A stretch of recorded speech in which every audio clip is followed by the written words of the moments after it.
भाग एक। नई बहू का आगमन। गांव में रहने वाली सुमित्रा देवी अपनी सादगी और परंपराओं के लिए जानी जाती थीं। उनका बेटा राजेश शहर में नौकरी करता था और हाल ही में उसने पूजा से शादी की थी। पूजा पढ़ी लिखी और शहर में पली बढ़ी लड़की थी।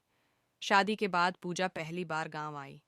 सुमित्रा देवी को चिंता थी कि पूजा गांव के माहौल में खुद को कैसे ढालेगी। वहीं पूजा को डर था कि उसकी सास उसे अपनाएंगी या नहीं। पहले दिन पूजा ने किचन में जाने की कोशिश की, लेकिन सुमित्रा ने उसे मना कर दिया।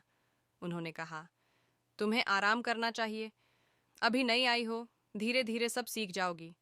पूजा ने यह सोचकर सिर झुका लिया कि शायद सास उसे घर के कामों में लायक नहीं समझती। भाग दो। गलतफहमियां बढ़ीं। पूजा ने घर के कामकाज में मदद करने की कोशिश की, लेकिन सुमित्रा हमेशा उसे रोक देती। पूजा को लगा कि सुमित्रा उसे पसंद नहीं करती। एक दिन पूजा ने खुद से रसोई में कुछ खाना बनाने का सोचा। उसने सुमित्रा की पसंदीदा खीर बनाई, लेकिन जैसे ही सुमित्रा ने खीर खाई, उन्होंने कहा, इतनी चीनी क्यों डाली, हमें मीठा कम पसंद है। पूजा को बहुत बुरा लगा। दूसरी तरफ सुमित्रा को लगता था कि पूजा उसके पुराने तरीके को बदलने की कोशिश कर रही है। उन्होंने अपनी सहेली को कहा, शहर की बहू है, इसे हमारी आदतें समझने में समय लगेगा। भाग तीन। बड़ा झगड़ा। एक दिन पूजा ने नए तरीके से घर की सफाई की। उसने सुमित्रा की कुछ पुरानी चीजें हटा दीं, जो उन्हें बहुत प्रिय थीं। सुमित्रा नाराज हो गई और गुस्से में कहा, तुम हमारे रीति रिवाज और हमारी चीजों की कद्र नहीं करती। पूजा ने भी पलटकर कहा, आप मुझे समझने की कोशिश ही नहीं करती। मैं कुछ भी अच्छा करूं, आपको कभी पसंद नहीं आता। भाग चार। सुलह की शुरुआत।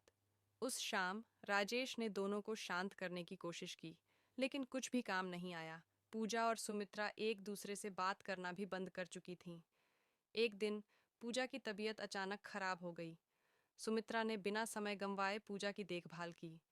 पूजा ने देखा कि सुमित्रा ने रात भर जागकर उसकी सेवा की। उसने पहली बार महसूस किया कि सास के दिल में उसके लिए प्यार है। भाग पाँच।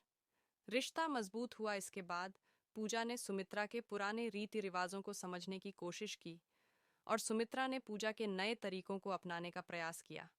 एक दिन सुमित्रा ने पूजा को गले लगाते हुए कहा, तुम्हारे आने से यह घर और भी खुशहाल हो गया है। मैंने तुम्हें समझने में समय लिया, लेकिन अब मैं गर्व से कह सकती हूँ कि तुम मेरी बेटी जैसी हो। पूजा ने भी माफी मांगते हुए कहा, मुझे भी समझने में समय लगा कि आप मुझे सिखाने और बेहतर बनाने के लिए कहती थीं। सीख। सास बहू का रिश्ता भी माँ बेटी जैसा होता है। प्यार, समझदारी और संवाद से हर गलत फहमी को सुलझाया जा सकता है।